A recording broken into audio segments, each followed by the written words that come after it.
What would happen if Zombie Spear met the original Spear? Spear arrived in a barren land. The weather was extremely hot. Flies buzzed above his head. He dragged his heavy steps, heading straight into the blinding sunlight. The surrounding trees had all turned to ash. Suddenly, a huge fly appeared ahead. Its massive body nearly blocked the sun. Countless eyes were watching him. A thick mist started to rise. Through the fog, Spear could faintly see a familiar figure slowly walking out. The person was holding a spear, with long hair flowing in the wind. It was none other than the Spear from his past. The two spears stood face to face, staring at each other. It was as if time and space had overlapped in this moment. Zombie Spear slowly extended his hand, his fingertips lightly touching the long Spear's spear. A wave of indescribable longing and confusion surged within him. Just then, heavy rain began to fall, but the raindrops gradually turned into flames midair. The fiery rain began to fall, igniting the spear in front of him. The flames quickly consumed his body. He let out a heart-wrenching scream, struggling in the fire for a moment. He finally turned to ashes. Before Spear had a chance to fully process the sorrow of loss, his own body was set ablaze. The familiar burning sensation flooded through him again.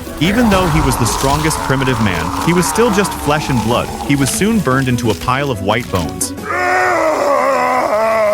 It turned out Spear had lost consciousness during his battle with the sandworm. The deep growl of the worm echoed from below. Spear struggled to climb a large tree to temporarily escape. After what seemed like a long time, the rain finally stopped. The sandworm's presence had long since disappeared. Spear jumped down from the tree, his attention drawn to a small hill in the distance. He began to climb upwards. At the top of the cliff, there was a small opening. Spear crawled through it and found that the cave wasn't naturally formed. There were clear signs of human presence on the ground, scattered stone steps beneath his feet. He walked up the steps, one by one. At the top of the cave was an abandoned ruin. In the center of the ruin was a quiet pool of water. Spear suddenly heard a growl from deep inside the cave. The sound made him think of the Tyrannosaurus Rex. His heart filled with anticipation. He stopped, gazing at the dark cave openings, as if waiting for a familiar figure to emerge. However, what stepped out from the shadows was a mighty lion.